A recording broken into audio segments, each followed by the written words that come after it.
Usapang pizza tayo ngayong ang gabi. bango, Oo nga. Ang tanong, ano-ano mga ulam ang pwede palang ilahok o gawing toppings ng pizza? Eto, at may sample na tayo. Ayan, sa'yo na yung adobo, akin Ito, ang laing. adobo to eh. Oo, at Sa'yo, habang, laing. at habang tinitikman namin ito ni Igan, alamin natin kung paano ito ginagawa sa Midnight Express ni Mikael Daez. Ngayong gabi, meron kaming Bicolanong Italiano na pagkain. Weird, no?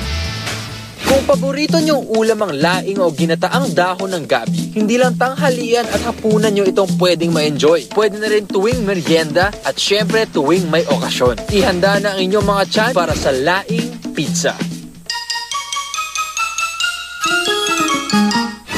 Tulad ng ibang pizza, ang dough lalagyan ng tomato sauce.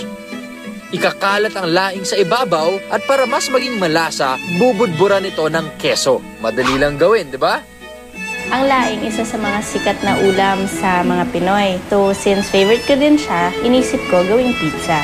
Ang oven po namin is powered by uling. Doon po natin nakukuha yung crunchiness ng crust. Hindi lang laing ang pwedeng gawing topping ng pizza. Pwede rin ang inyong leftover adobo. Straight out of the oven, the best time to eat a pizza.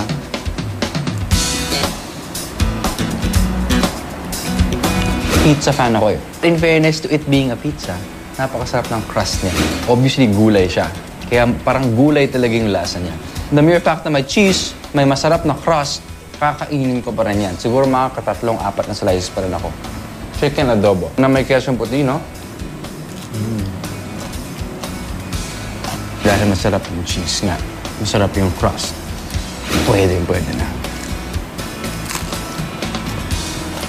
Matatagpuan daw sa Bicol region ang pinakamasarap na laing sa buong Pilipinas. Sa katunayan, ito ang specialty na ipinagmamalaki ng probinsya. Akalain nyo, ang pizza na lutong bahay, napakasarap pa rin. Ako po si Mikael Daez, and this is Midnight Express. Bye-bye.